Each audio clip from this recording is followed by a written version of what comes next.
Welcome to Ganapathi institute Kakinada YouTube channel. ఇప్పటివరకు ఎవరైనా ఈ యూట్యూబ్ ఛానల్ని సబ్స్క్రైబ్ చేసుకున్నట్లయితే వెంటనే సబ్స్క్రైబ్ చేసుకోండి. ఈ వీడియో క్లాస్లో భాగంగా ఆంధ్రప్రదేశ్ మరియు తెలంగాణ సబ్ ఇన్స్పెక్టర్స్ అభ్యర్థులు సబ్ ఇన్స్పెక్టర్స్ ఎవరైతే ప్రిపేర్ అవుతున్నారో వారి కోసం ఈ బయాలజీ క్లాస్ అనేది చేయటం జరుగుతూ ఉంది. కావున ఒకసారి ఈ క్లాస్ విన్న తర్వాత మీరు ఏ విధంగా సమాచారాన్ని సేకరించుకోవాలో మీకే అర్థమవుతుంది. ఈ క్లాస్లో భాగంగా మనం సకశేరుకాలకు సంబంధించినంత వరకు చేపలు కార్డేట్స్లో మనకి ముఖ్యంగా వర్టిబ్రేటా జంతువులలో ఈ కశేరుక జంతువులలో చేపలకు సంబంధించినటువంటి ఫిషెస్కి సంబంధించినటువంటి సమాచారం గురించి తెలుసుకుందాం.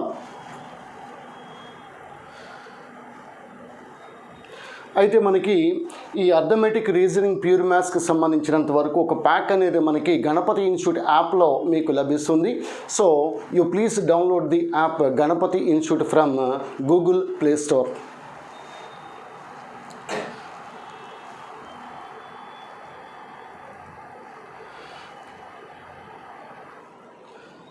ఇక్కడ ఈ చేపలకు సంబంధించినటువంటి సమాచారాన్ని మీరు నోట్స్ రూపంలో మీరు రాసుకున్నట్లయితే ఈ సమాచారం అంతా కూడా మరొకసారి క్విక్ రివిజన్లో కనుక మీరు విన్నట్లయితే ఈజీగా మీరు 1 లేదా 2 మార్కులు సంపాదించుకోవడానికి ఆస్కారం అనేది ఉంది. ఈ బయాలజీని మనం జనరల్ స్టడీస్తో కూడా మిక్సప్ చేసి చెప్పుకోవచ్చు. ఇక్కడ ఈ చేపలకు సంబంధించినంత వరకు మీరు ఏం గుర్తుపెట్టుకుంటారంటే ఫస్ట్ ఈ చేపల యొక్క స్వర్ణయుగం అని మనం డివోనియన్ కాలాన్ని పిలుస్తాం. Devonian column.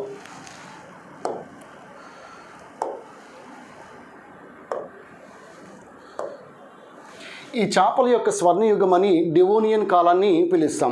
ఫర్ ఎగ్జాంపుల్ మనకి చూడండి, ఈ వర్టిబ్రేటా జంతువులలో అనగా సకశేరుకాలు అంటే పృష్ఠవంశాన్ని కలిగినటువంటి జంతువుల్ని సకశేరుకాలు అని పిలుస్తాం.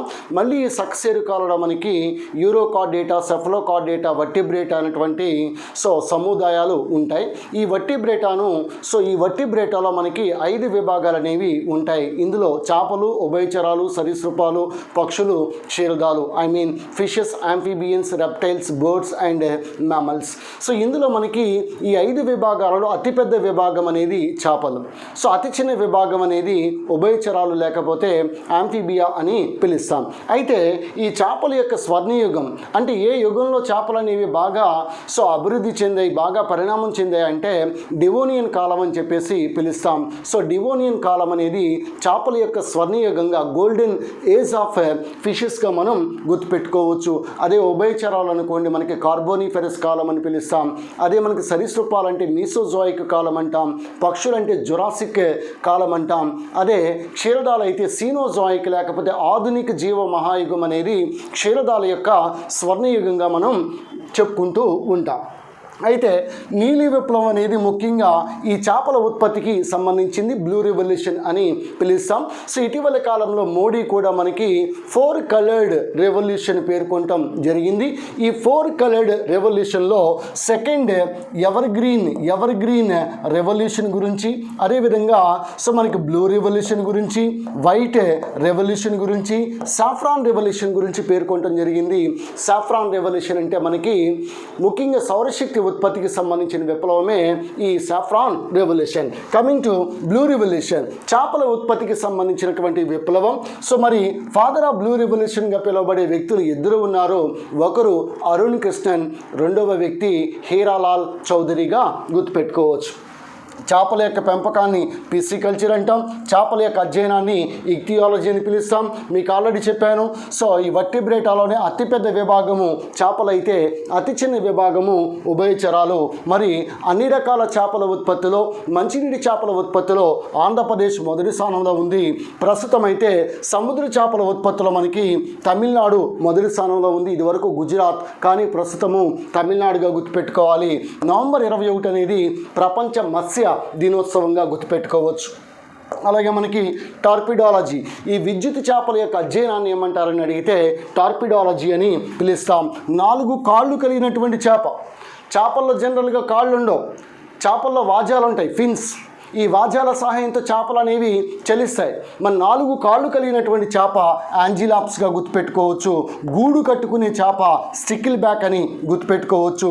ఆసియాలోనే అతిపెద్ద ఎక్వేరియం అనేది తారాపూర్లో ఉంది. ఎక్వేరియం అనేది మనకి ఒక ఆర్టిఫిషియల్ ఇకోసిస్టమ్, ఒక కృత్రిమ ఆవరణ వ్యవస్థగా మనం చెప్పుకోవచ్చు. పంట పొలాలు కానీ ఎక్వేరియం కానీ ఒక ఆర్టిఫిషియల్ ఇకోసిస్టమ్గా కృత్రిమ ఆవరణ వ్యవస్థగా మనం చెప్పుకోవచ్చు. సో తారాపూర్ మహారాష్ట్రగా గుర్తుపెట్టుకోవచ్చు. అలాగే టిలాపియా, ఇది సంతాన పాలన ప్రదర్శించే చేప. గుడ్లను నోట్లో పెట్టుకుని ఆ గుడ్లను రక్షించే చేప ఏదని అడిగితే టిలాపియా అని పిలుస్తాం. అలాగే టీరోఫారింగోడాన్, దీన్నే గడ్డి చేప అని పిలుస్తాం. అలాగే మస్కిటో ఫిష్ అనగా గాంబూసియా, డెంబకాహార చేప, ముఖ్యంగా దోమ యొక్క డెంబకమైనటువంటి ఈ రెగ్యులర్ని ఆహారంగా తీసుకునే చేప గాంబూసియాగా మనం గుర్తుపెట్టుకోవచ్చు. అలాగే ఈ సముద్ర మనకి ఈ సొర చేపల్లో విసర్జక పదార్థం అనేది యూరియా. అందువల్ల సొరచేపను ఆహారంగా తీసుకుంటే చెయ్యి అంతా కూడా మనకి యూరియా వాసన అనేది వస్తుంది. తమ యొక్క రక్తంలో యూరియాను నిల్వ ఉంచుకునే చేపలు సో ముఖ్యంగా మనకి సొరచేపలుగా గుర్తుపెట్టుకోవాలి. మృదులాస్థి చేపలు అని పిలుస్తాం. కాండ్రిక్టిస్ చేపలుగా చెప్తాం. అలాగే టీఎంఓ అంటే ట్రైమిథైల్ అమైన్ ఆక్సైడ్ అంటాం. ఈ ట్రైమిథైల్ అమైన్ ఆక్సైడ్ అనేది ఆధునిక టీలియాస్ట్ చేపలు. ఆధునిక టీలియాస్ట్ చేపల్లో విసర్జక పదార్థం ఏదని అడిగితే టీఎంఓ ట్రైమిథైల్ అమైన్ ఆక్సైడ్ అంటాం. జనరల్గా చేపలు విసర్జించే పదార్థము అమ్మోనియాగా గుర్తుపెట్టుకోవచ్చు. అలాగే ఒమేగా-3 క్రొవ్వు ఆమ్లాలు. ఈ ఒమేగా-3 క్రొవ్వు ఆమ్లాలు అనేవి కొలెస్ట్రాల్ని తగ్గిస్తాయి. ఈ ఒమేగా-3 క్రొవ్వు ఆమ్లాలను కలిగిన చేపలు ఏవంటే సార్డైన్, మెకరెల్ మరియు చూనా వంటి చేపలు ఈ ఒమేగా-3 క్రొవ్వు ఆమ్లాలని కలిగి ఉంటాయి. ఇవి కొలెస్ట్రాల్ని మనకి తగ్గిస్తాయి. సో జనరల్గా ఇక్కడ మనకి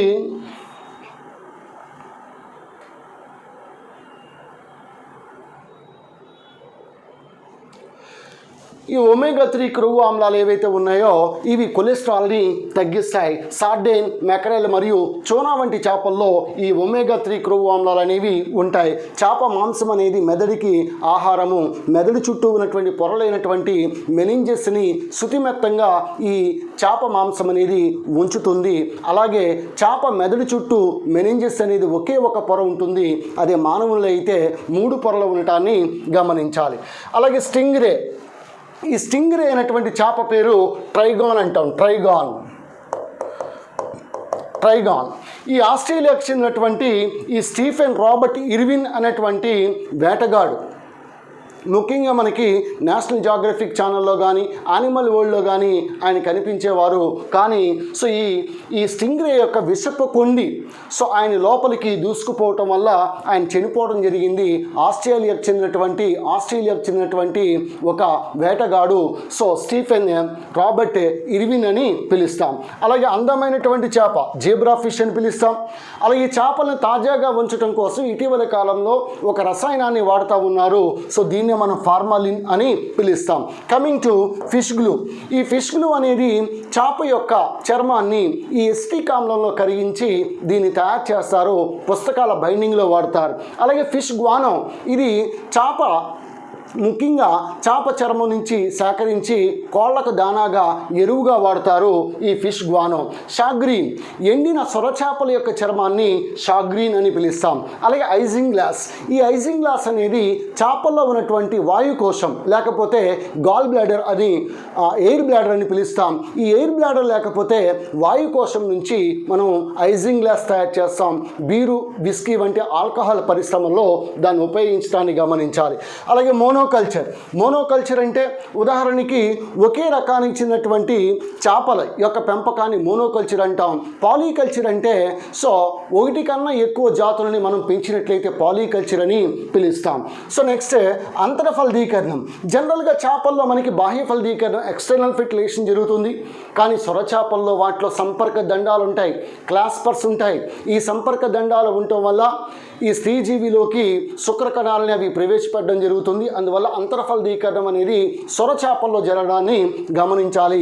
సొరచేపల్లో కూడా మనకి ఈ ముదులాస్తి చేపల్లో మనకి సంపర్క దండాలు, క్లాస్పర్స్ ఉంటాయని గమనించాలి. అలాగే పఫర్ ఫిష్ చూడండి, స్టోన్ ఫిష్, మరియు పఫర్ ఫిష్, ఈ రెండు కూడా విషపూరిత చేపలు, poisonous fishes. Next fish craft, fish gear. Fish craft అంటే చేపలను పట్టుకోవడానికి ఉపయోగించే పడవలని ఫిష్ క్రాఫ్ట్ అంటాం. గేర్ అంటే చేపలను పట్టుకోవడానికి ఉపయోగించే వలలను గేర్ అంటాం. జనరల్గా చేప వలలు దేంతో తయారై ఉంటాయి? నైలాన్తో తయారై ఉంటాయని గమనించాలి. అలాగే చానోస్, దీన్ని మిల్క్ ఫిష్ అని కూడా పిలుస్తాం. Coming to king fish. King fish అంటే వంజరం. సింపుల్గా చెప్పాలంటే కామన్ మెకరల్ అంటారు, వంజరము కింగ్ ఫిష్. కింగ్ మీద ఏదైనా వచ్చిందంటే మనకి చాలా చాలా important. Say for example king of the element carbon, so king of the chemicals H2SO4, so king of textiles దాన్ని పట్టు అని పిలుస్తాం. King of the fibre, so పత్తి. ఇలా చాలా ఉన్నాయి, సో తర్వాత డిస్కస్ చేద్దాం. సో నెక్స్ట్ ట్రైకియూరిస్, దీన్నే రిబ్బన్ ఫిష్ అని పిలుస్తాం. అలాగే రియోరిసెప్టార్స్. ఈ రియోరిసెప్టార్స్ అంటే ఈ చేపలో ముఖ్యంగా ఈ నీటి ప్రవాహంలో ఒత్తిడిని తట్టుకోవడం కోసం వాటిలో ఉండే గ్రాహకాలే రియో రిసెప్టార్స్. రియో అంటే నీటి ప్రవాహంగా గుర్తుపెట్టుకోవచ్చు. అలాగే FSH మరియు LH వంటి గొనాడోట్రోపిన్లు. ఈ గొనాడోట్రోపిన్లుగా పిలువబడే follicle stimulating hormone, luteinising hormone, ఈ రెండు కూడా మనకి చేపల కృత్రిమ ప్రజననానికి తోడ్పడతాయి. సో ఈ ఇంజెక్షన్ రూపంలో పీయూష గ్రంథి నుంచి సేకరించినటువంటి ఈ హార్మోన్లను మనం చేపకి ఎక్కించటం వల్ల, ఆడచేపకి ఎక్కించటం వల్ల అవి గుడ్లు పెట్టడాన్ని, సో ఫాస్ట్గా గుడ్లు పెట్టడాన్ని గమనించాలి. దీన్నే హైపోఫైజేషన్ అని పిలుస్తాం. అదేవిధంగా శిశోత్పాదక చేపలు, సొర చేపలన్నీ కూడా పిల్లల్ని పెడతాయి. అలాగే మంచినీటి సొర అయినటువంటి వల్లాగో అట్టు అంటే దీన్నే మనం జనరల్గా వాలుగా అని పిలుస్తాం. ఈ వల్లాగో అట్టు, సో మంచినీటిలో పొడవైనటువంటి చేప ఈ వాలుగా. అదేవిధంగా మంచినీటిలో అతిపెద్ద చేప మనకి బొచ్చె చేప. అదేవిధంగా మంచినీటిలో అతిపెద్ద జంతువు మొసలి. సో శిశోత్పాదక చేపలు ఏమని అడిగితే వివిపారస్ ఫిషెస్ ఏవంటే సొర చేపలుగా గుర్తుపెట్టుకోవాలి. మిగిలిన చేపలన్నీ కూడా గుడ్లు పెడతాయి. నెక్స్ట్ వాయుకోశం, దీన్ని ఎయిర్ బ్లాడర్ అని పిలుస్తాం. ఇది ముఖ్యంగా తేలడానికి, ఈదడానికి కూడా ఉపయోగపడుతుంది వాయుకోశం. ఇటువంటి వాయుకోశం నుంచి మనం ఐజింగ్ గ్లాస్ అనేటువంటి ఒక పదార్థాన్ని పొందుతాం. దీన్ని బీరు మరియు విస్కీ తయారీలో ఉపయోగిస్తాం. అలాగే చేపల్లో శ్వాసాంగాలు మొప్పలు, కానీ లంగ్ ఫిషెస్లో, ఊపిరితిత్తు చేపల్లో, డెప్నాయ్ చేపల్లో మనకి ఊపిరితిత్తులు అనేవి సో శ్వాసాంగాలుగా పనిచేస్తాయి. అలాగే క్యాట్ ఫిష్, ఈ క్యాట్ ఫిష్ అంటే క్లేరియస్ అని పిలుస్తాం. ఈ క్యాట్ ఫిష్లో పొలుసులు లేనటువంటి చర్మం అనేది మనకి శ్వాసాంగంగా పనిచేస్తుంది. కాబట్టి చర్మము శ్వాసాంగంగా ఎందులో పనిచేస్తుందంటే క్యాట్ ఫిష్గా మనం చెప్పుకోవచ్చు. అలాగే వల్లాగో అట్టు అంటే దీన్ని మంచినీటి సొర అంటున్నాం, సో వాలుగా అని పిలుస్తున్నాం. So this is also very very important. ఇది కూడా శిశోత్పాదక చేప పిల్లలను పెడుతుంది. నెక్స్ట్ అదేవిధంగా A, D విటమిన్లు. ముఖ్యంగా చూడండి, కాడ్ లివర్ ఆయిల్లో పుష్కలంగా లభించేది విటమిన్ D. సొరచేప కాలేపు నూనెలో లభించేది విటమిన్ A. మొత్తానికి కాడు చేప, సొర చేప రెండు కూడా సొర చేపలే. అందువల్ల సొరచేప కాలేపు నూనెలో ఏ విటమిన్ లభిస్తాయంటే A, D. కానీ కాడు చేపని అడిగితే ప్రత్యేకంగా విటమిన్ D మనం పేర్కొనవచ్చు. నెక్స్ట్ అదేవిధంగా చేపల్లో ఈదడానికి ఉపయోగపడేవి ఫిన్స్, వాజాలు అని పిలుస్తాం. అలాగే 2 గదుల హృదయం సో చేపల్లో ఉంటుంది. సో చేపల్లో ఉన్న హృదయం పేరు శిరాహృదయం అని పిలుస్తాం. సో మలిన హృదయం అని పిలుస్తాం. ఈ శిరాహృదయం అనగా సో రక్తం అనేది, సో మలిన రక్తం అనేది చేపల్లో ఉంటుంది. సో ఈ విషయాన్ని గమనించాలి. చేప యొక్క గుండె S ఆకారంలో ఉంటుంది. అయితే ఇక్కడ 2 గదులు అంటే ఒక కర్ణిక, ఒక జఠరిక. కానీ 2 కర్ణికలు, ఒక జఠరిక ఎందులో ఉంటాయంటే డెప్నాయ్ చేపల్లో ఉంటాయి. ఉభయచరాల మేనమామలుగా పిలువబడే చేపలు డెప్నాయ్ చేపలు, ఊపిరితిత్తు చేపలు. సో 3 చేపలు అనేవి ఉంటాయి. సో ప్రొటాప్టెరస్, నియోసెరటోడస్, లెపిడోసైరన్ వంటి 3 చేపలు ఉంటాయి. ఈ 3 కూడా వేరు వేరు ప్రదేశాల్లో ఉండి విచ్ఛిన్న విస్తరణకు సో ఎగ్జాంపుల్గా, డిస్కంటిన్యూస్ డిస్ట్రిబ్యూషన్కు ఎగ్జాంపుల్గా తోడ్పడతాయి. సో వాటి గురించి మనం తర్వాత డిస్కస్ చేద్దాం. అలాగే బాహ్య ఫలదీకరణ జరుగుతుంది. 10 జతల కపాల నాడులు ఉంటాయి చేపల్లో. 10 జతలు క్రేనియల్ నర్వ్స్ అంటే మెదడు నుంచి వచ్చే నాడులు 10 జతలు. ఉభయచరాల్లో 10 జతలు. నెక్స్ట్ సరీసృపాల్లో 12 జతలు. కానీ సరీసృపాల్లో పాములు అంటే సర్పాల్లో మటుకు 10 జతలే ఉంటాయి. నెక్స్ట్ పక్షుల్లో 12 జతలు. అదేవిధంగా క్షీరదాల్లో 12 జతలు. సరీసృపాల్లో మనకి 12 జతలు ఉంటాయి, కానీ సర్పాల్లో 10 జతలు ఉంటాయి. ఏంటి? Cranial nerves. క్రేనియల్ నెర్వ్స్ అంటే సింపుల్గా మనం ఏం చెప్తున్నాం, వాటిని కపాల నాడులు అని పిలుస్తున్నాం. అలాగే సముద్ర చేపల్లో మనకి అయోడిన్ పుష్కలంగా లభిస్తుంది. అలాగే సియామిస్ అనే చేప పోరాడే చేప. సో ఎనాడ్రామస్ వలస అంటే సముద్రపు నీటి నుంచి మంచినీటికి వలసపోయి అక్కడ ప్రజననం కొరకు, గుడ్లు పెట్టడం కొరకు సో కొన్ని చేపలు సముద్రం నీటి నుంచి మంచినీటికి పోతాయి. ఉదాహరణకి ఎనాడ్రామస్ వలసకి ఉదాహరణ హిల్సా హిలిసా. హిల్సా హిలిసా పులస చేప అని పిలుస్తాం. పులస చేప బెంగాలీ ప్రజలకు ప్రీతికరమైన చేప. సో పులస పులుసు, పొస్తులు తాడు తాకట్టు పెట్టైనా సరే పులస పులుసు వేసుకుని తినాలి అనేటువంటి ఒక నానుడి ముఖ్యంగా తూర్పుగోదావరి జిల్లాలో ఇది పుష్కలంగా మనకి కనిపిస్తుంది. సో గోదావరి ఎర్రబడినప్పుడు ఎర్రగా వచ్చినప్పుడు ఈ చేప అనేది దొరుకుతుంది. చాలా ఎక్కువ ఖరీదు పెట్టి కూడా కొని ఈ పులసను తినడం మనం చూస్తూ ఉంటాం. బంగ్లాదేశ్ జాతీయ చేప కూడా పులస.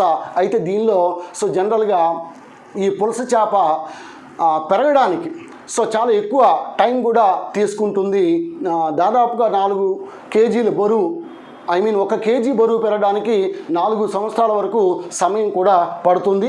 ఎనీహో దీన్ని పక్కన పెడితే నెక్స్ట్ ఈ చేపల్లో మెనింజెస్ ఒకే ఒక పొర ఉంటుంది మెదడు చుట్టూ.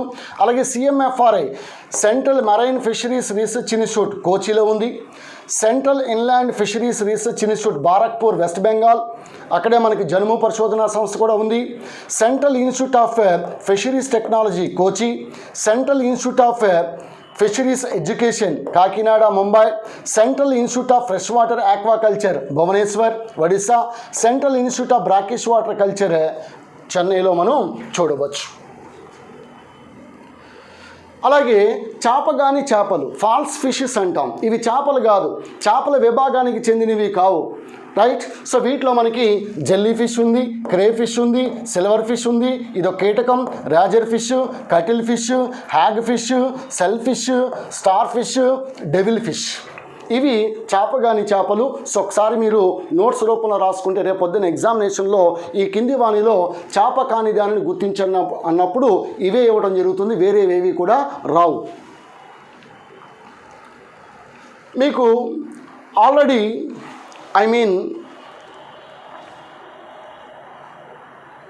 హిల్సా హిలీసా, సో దీన్ని ఏమంటున్నాం మనం? పులస చేప అని పిలుస్తున్నాం. బంగ్లాదేశ్ జాతీయ చేపగా మనం చెప్పుకుంటా ఉన్నాం.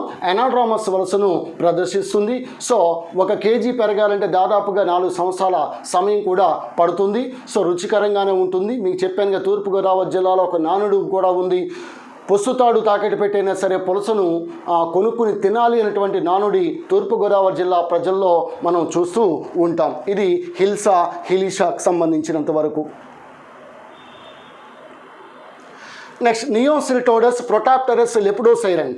ఇవి డిప్నాయ్ చేపలు, ఉభయచరాల మేనమామలు అంటాం. వీటిలో ఊపిరితిత్తులు శ్వాసాంగాలుగా పనిచేస్తాయి. గిల్స్ లేదా మొప్పలు శ్వాసాంగాలుగా సో మొప్పలు ఉండి ప్లస్ ఊపిరితిత్తులు కూడా శ్వాసాంగాలుగా పనిచేస్తాయి. ఇక్కడ చూడండి, నియోసిరిటోడస్ అనేది ఇది ఆస్ట్రేలియాలో ఉంటుంది. ఆస్ట్రేలియాలో కనిపిస్తుంది నియోసిరిటోడస్. ఇది ఆస్ట్రేలియాలో కనిపిస్తుంది నియోసిరిటోడస్. ప్రొటాప్టరస్ అనేది ఇది ఆఫ్రికాలో కనిపిస్తుంది, ఆఫ్రికా. నెక్స్ట్ లెపిడోసైరన్ అనేది సౌత్ అమెరికాలో కనిపిస్తుంది. కాబట్టి వేరు ప్రాంతాల్లో ఉన్నాయి. ఇలా ఉంటే దీన్ని విచ్ఛిన్న విస్తరణ అంటాం. అలాగే ఎగరలేని పక్షులు కూడా చూడండి, ఆస్ట్రిచ్ ఆఫ్రికా సహారా ఎడారిలో చూస్తాం, కివి న్యూజిలాండ్లో చూస్తాం, ఇము అనే పక్షి ఆస్ట్రేలియాలో చూస్తాం. ఇలా సో అలాగా మనకి వేరు ప్రాంతాల్లో ఉన్నట్లయితే దాన్ని విచ్ఛిన్న విస్తరణ అంటాం, డిస్కంటిన్యూస్ డిస్ట్రిబ్యూషన్. దానికి ఉదాహరణలు డిప్నాయ్ చేపలు, అదేవిధంగా రాటిటే పక్షులు అంటాం. రాటిటే పక్షులు అంటే ఎగరలేని పక్షులు. సో కాబట్టి ఇవి ఊపిరితిత్తి చేపలుగా గుర్తుపెట్టుకోండి. మీకు చెప్పాను కదా, ఊపిరితిత్తి చేపలో 2 కర్ణికలు 1 జఠరిక ఉంటుంది, కానీ చేపల్లో 1 కర్ణిక 1 జఠరిక, 1 ఆరికల్ 1 వెంట్రికల్. లేబియో రోహిత, దీన్నే మనం రోహు అని పిలుస్తాం. రోహు లేకపోతే శీలావతి అంటాం. శీలావతి అంటే ఇదేదో శీలాన్ని కోల్పోద్దని మీరు అనుకోవద్దు. సో శీలావతి అంటే సో ఇది తినే ఆహారం అనేది ప్రత్యేకంగా ఉంటుంది, అందువల్ల దీన్ని శీలావతి అని పిలుస్తాం. రోహు అంటాం. దీనిలో జీర్ణాశయం అనేది ఉండదు. స్టమక్ లేనటువంటి చేప ఏదైనా అడిగితే లేబియో రోహిత. కట్ల బొచ్చె. సో భారతదేశంలో అతిపెద్ద చేప ఇదే బొచ్చె. సో కట్ల అని పిలుస్తాం. నెక్స్ట్ సిప్రినస్ కార్పియో. సో దీన్ని జనరల్గా మనం కామన్ కార్ప్ అని పిలుస్తాం. రాస్టలిజార్ కానాగర్తా. సో దీన్ని మనం ఇండియన్ మెకరెల్ అంటారు. ఇండియన్ మెకరెల్ సో మన జాతీయ చేప, very very important. National fish of India రాస్టలిజార్ కానాగర్తా, తెలుగులో కానాగంతలు అంటాం. కాస్త వంజరంలాగా ఉంటుంది, కాస్త వంజరం కాదు. సాల్మన్ ఫిష్, ఇది సాల్మన్. ఈ సాల్మన్ ఇది కూడా ఎనాడ్రామస్ వలస చూపిస్తుంది. ఎనాడ్రామస్ వలస సాల్మన్. హిల్సాతో పాటు ఇది కూడా ఎనాడ్రామస్ వలస చూపిస్తుంది. సార్డైన్ ఫిష్, నూనె కావళ్ళు అంటారు. నూనె కావళ్ళు చూడండి, దీనిలో మనకి ఒమేగా 3, ఈ ఒమేగా 3 క్రొవ్వు ఆమ్లాలు దీనిలో ఉంటాయని చెప్పాను కదా మీకు. సార్డైన్, చోనా, మెకరెల్. చోనా ఫిష్ ఒమేగా 3 క్రొవ్వు ఆమ్లాలు. బాగా పెద్ద పెద్ద పడవల్లో వెళ్ళి లోతైన ప్రాంతాల్లో ఈ చేపలను పడడం జరుగుతుంది. Next Anguilla fish. చూడండి ఇక్కడ జనరల్గా ఇది ఒక సర్పం మాదిరిగా కనిపిస్తుంది, కానీ ఇది చేప, యాంగ్విల్లా ఫిష్. దీనిలో మీరు గమనించాల్సిన పొలుసులు చిన్నగా ఉండి చర్మం లోపల ఉంటాయి. అయితే ఇక్కడ ఈ యాంగ్విల్లా ఫిష్ కెటాడ్రామస్ వలసను చూపిస్తుంది. కెటాడ్రామస్ ములుగుపాము అంటారు. ఇది పాము కాదు, ఇది చేప. ఇది ఏం చేస్తుంది, మంచినీటి నుంచి సముద్రం నీటికి పోతుంది. కెటాడ్రామస్ వలస, యాంగ్విల్లా చేప, very very important. Next Rhincodon typus. చేపల్లోకెల్లా అతిపెద్ద చేప ఇదే, రైనోడాన్ టైఫస్ లేదా రింకోడాన్ అని పిలుస్తాం. రింకోడాన్ అతిపెద్ద చేప. సో రైనోడాన్ లేకపోతే రింకోడాన్ లేదా వేల్ షార్క్ అంటారు. వేల్ షార్క్, తిమింగలపు సొర. స్కోలియోడాన్, దీన్ని డాగ్ ఫిష్ అంటారు. డాగ్ ఫిష్ ఎందుకు, కుక్క మాదిరిగా దీనిలో స్మెల్ ఉంటుంది. స్కోలియోడాన్ సొర చేప. సో డాగ్ ఫిష్ అని పిలుస్తాం. దీనికి సక్కర్ ఫిష్ అంటి పెట్టుకుంటుంది. సక్కర్ ఫిష్ చూసుకపు చేప ఇక్కడ. సో జనరల్గా అంటి పెట్టుకోవడాన్ని చూడాలి. Torpedo, electric fish. దీనిలో కండరాలు అనేవి విద్యుత్ అవయవాలుగా మారాయి. కండరాలు, muscles, they are modified into electric organs in torpedo. చూడండి ఇక్కడ మనకి టేకు చేప ఇలా పిలుస్తూ ఉంటాం కదా, ఇవే. సో అయితే ఇక్కడ టార్పిడో ఎలక్ట్రిక్ ఫిష్ కండరాలు విద్యుత్ అవయవాలుగా మార్పు చెందటాన్ని గమనించాలి. సో విద్యుత్ రే లేదా విద్యుత్ చేప అని పిలుస్తాం. 500 వోల్ట్ వరకు ఇది విద్యుత్ని ఉత్పత్తి చేస్తుంది. పీడోసిప్రిస్, అతి చిన్న చేప, స్మాలెస్ట్ ఫిష్. నెక్స్ట్ ఎగ్జోసీటస్, ఎగిరే చేప. ఇక్కడ చూడండి, ఇది ఉరోవాజం అంటారు, పెక్టోరల్ గడ్డెల్. ఈ ఉరోవాజం సహాయంతో ఇది ఎగురుతుంది. ఎగిరే చేప, మనకి ఎగిరే చేప, ఎగిరే కప్ప, నెక్స్ట్ ఎగిరే సర్పము, ఎగిరే పక్షులు, ఎగిరే క్షీరదం. ఎగిరే క్షీరదం అంటే మనకు ఉన్నదల్లా ఆల్రెడీ ఒకటే ఉంది, గబ్బిలం. ఎగిరే క్షీరదం, బ్యాట్. స్టోన్ ఫిష్, మీరు చెప్పాను కదా, స్టోన్ ఫిష్ మరియు పఫర్ ఫిష్. పఫర్ రెండు కూడా విషపూరిత చేపలు, చాలా అత్యంత విషపూరిత చేప. సెయిల్ ఫిష్, చాలా వేగవంతంగా దూసుకెళ్ళిపోయే చేప, చాలా వేగంగా చెలించే చేప, SAIL fish. Hippocampus, see horse. చూడండి ఇక్కడ దీని తోక ముడుచుకుని ఉంటుంది. పరిగ్రాహి తోక. ఇలాంటిది ఎక్కడ చూస్తాం, మళ్ళీ ఓసర వెల్లిలో చూస్తాం, తోక చుట్టుకుని ఉండటం. ఇది ఎప్పుడు కూడా అప్రైట్ డైరెక్షన్లోనే, అప్రైట్ నిలువుగా ఈదుతుంది, నిలువుగానే ఇలాగే ఈదుతుంది. ప్లస్ దీనిలో ఆడ మరియు మగజీవులు ఈజీగా గుర్తుపట్టచ్చు. ఎందుకంటే ఈ మగజీవిలో ఇక్కడ మనకి ఒక భ్రూణ కోశం అనేది ఉంటుంది, బ్రూడ్ పౌచ్ ఉంటుంది. ఆడజీవి వచ్చి దానిలో గుడ్లు పెడుతుంది. ఆ గుడ్లు పిల్లలు అయ్యేంత వరకు ఇదే బాధ్యత చూసుకోవాలి మగజీవి. అందువల్ల రామ్దేవ్ బాబా మన కోసం ఒక పిల్ తయారు చేశాడు, ఒక మాత్ర తయారు చేశాడు. ఏం తయారు చేశాడు, మగవాళ్ళు కూడా గర్భం ధరించవచ్చని ఆ మధ్యకాలంలో మనకి ఫేస్బుక్లోను వాటిలోనూ బాగా హల్చల్ అయింది. నిజమేనేమో, ఇది కూడా అంతే కదా. ఆడచేప వచ్చి దీని యొక్క భ్రూణ కోశంలో గుడ్లు పెడితే ఆ గుడ్ల నుంచి పిల్లలు వచ్చేంత వరకు ఇదే పేరెంటల్ కేర్, సంతాన పాలన ఇదే చూసుకోవాలి. ఇది హిప్పోకాంపస్, సీ హార్స్ అని పిలుస్తాం. See horse. రివర్ హార్స్ అంటే హిప్పోపటామస్, నదీ గుర్రము. హిప్పోపటామస్ అది క్షీరదం. అది దాని యొక్క స్వెట్, చెమట గులాబీ రంగులో ఉంటుంది. హిప్పోపటామస్. రివర్ హార్స్ ఇది see horse. See horse is not a horse, see horse is a fish. Sucker fish చూడండి, ఇక్కడ ఈ సక్కర్ పృష్ఠవాజము డార్సల్ ఫిన్ ఉంటుంది, పృష్ఠవాజము దీనిలో సక్కరగా మారుతుంది, చూషకంగా మారుతుంది. ఇది వెళ్ళి సొరచేపకి అంటి పెట్టుకుంటుంది. కాబట్టి సొరచేప ఎక్కడ పోతే అక్కడికి ఇరిగిపోతుంది. కాబట్టి సొరచేపకి దీనికి రకరకాల ఆహారం దొరుకుతుంది. ఎందుకు? సొరచేపకి అంటి పెట్టుకుంది కాబట్టి అది ఎక్కడ పోతే ఇది కూడా అక్కడ పోతుంది. కాబట్టి దీనికి మంచి పుష్కలమైనటువంటి chicken biryani, veg biryani, fried రైస్లు అన్ని రకాలు దీనికి దొరకడానికి ఆస్కారం ఉంది. క్యాట్ ఫిష్ చూడండి, ఇక్కడ పొలుసులు లేని చేప, చర్మం శ్వాసాంగంగా పనిచేస్తుంది. కానీ ఈ చేప కనుక అక్కడ ఉన్నట్లయితే చెరువులో మిగతా చేపలకి డేంజర్. అందువల్ల దీని యొక్క పెంపకాన్ని నిషేధించారు భారతదేశంలో. క్యాట్ ఫిష్ పొలుసులు ఉండవు, గుర్తుపెట్టుకోండి. చర్మం శ్వాసాంగంగా పనిచేస్తుంది, very very important. Murrel fish Telangana చేప, ఏది? స్నేక్ హెడెడ్ ఫిష్ లేకపోతే కొర్రమీను, అత్యంత రుచికరమైన చేప. బత్తిన సోదరులు హైదరాబాద్లో కొర్రమీన పిల్లలని ఆస్తమా నివారణ కోసం ఉపయోగిస్తారు. చాలా టేస్టీయస్ ఫిష్గా చెప్పుకోవచ్చు కొర్రమీను. సో తెలంగాణ రాష్ట్ర చేప చెన్నా స్ట్రయేటా అని పిలుస్తాం. తెలంగాణ రాష్ట్ర చేపగా గుర్తుపెట్టుకోవాలి. తెలంగాణ రాష్ట్ర చేప ముర్రెల్ ఫిష్. కైమేరా, సో దీన్నే మనం గోస్ట్ ఫిష్ అని, ర్యాట్ ఫిష్ అని, రాబిట్ ఫిష్ అని, హెర్రింగ్ ఫిష్ అని పిలుస్తాం. చూడండి, మరి అట్లాంటిక్ మహాసముద్రాన్ని హెర్రింగ్ పాండ్ అని ఎందుకంటాం? ఈ చేపలు ఉంటాయి కాబట్టి అట్లాంటిక్ మహాసముద్రాన్ని హెర్రింగ్ పాండ్ అని పిలుస్తాం. ఇది ఒక విషయం గుర్తుపెట్టుకోండి. రైనోబైటిస్ గిటార్ ఫిష్ అంటాం. గిటార్ ఫిష్ చూడండి, గిటార్ షేప్లో ఉంది కాబట్టి దీన్ని గిటార్ ఫిష్ అంటాం.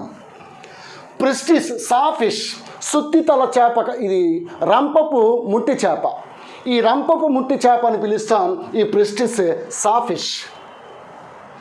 స్పిర్నా సుత్తితల చేప అని పిలుస్తాం. సో ఇవన్నీ కూడా మనకి మృదులాస్థి చేపలు. కాండ్రిక్టిస్ సొర చేపలు, రే చేపలు, అదేవిధంగా ఇప్పుడు చెప్పినటువంటి స్పిర్నా, అదేవిధంగా మనకి అంతకుముందు చెప్పినటువంటి ఈ ప్రిస్టిస్ సా ఫిష్, ఇవన్నీ మృదులాస్థి చేపలు. అలాగే లాటిమేరియా, ఇది సజీవ శిలాజ చేప. అన్ని చేపల్లోకెల్లా పురాతనమైన చేప ఇదే.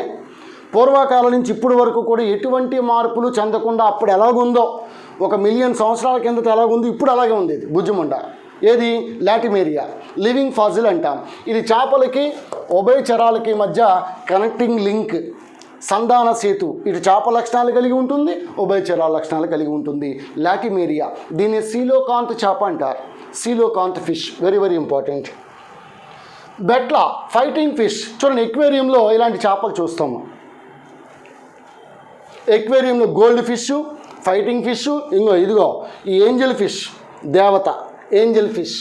So Pterophyllum angelfish, so దేవత చేప అన్నమాట. ఇది కూడా ఎక్వేరియంలో మనం చూడవచ్చు. సీల్ ఫిష్ వంజరంలాగానే ఉంటుంది. సో కానీ ఇది ఖచ్చితంగా చెప్పాలంటే ఇది అసలైన వంజరం.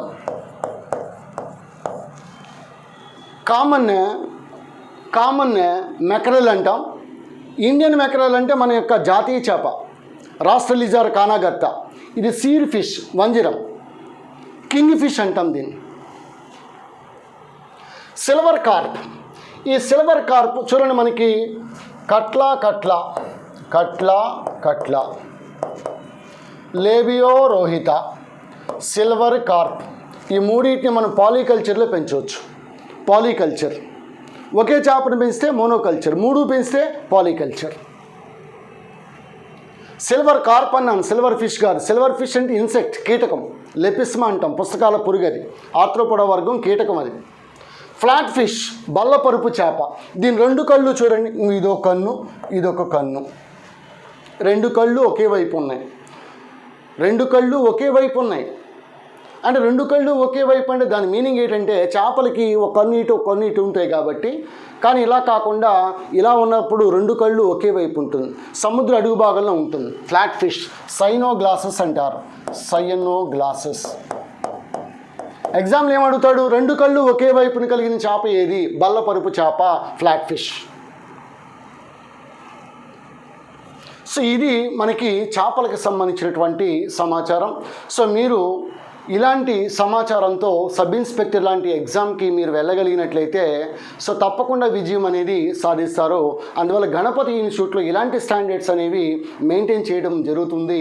కావున మీరు కాస్త డిఫరెన్స్ తెలుసుకుని మీరు సబ్ ఇన్స్పెక్టర్ కానిస్టేబుల్ అవ్వాలి అనుకున్న వాళ్ళు వెంటనే నేరుగా లగేజ్తో గణపతి ఇన్స్టిట్యూట్లో ఎగ్జామ్ చివరి వరకు కనుక మీరు ఉన్నట్లయితే మీకు తప్పకుండా ఉద్యోగం అనేది వస్తుంది. సబ్ ఇన్స్పెక్టర్ ఫీజు కేవలం 15,000 రూపాయలు మాత్రమే. సో కానిస్టేబుల్ ఫీజు 12,000 రూపాయలు మాత్రమే.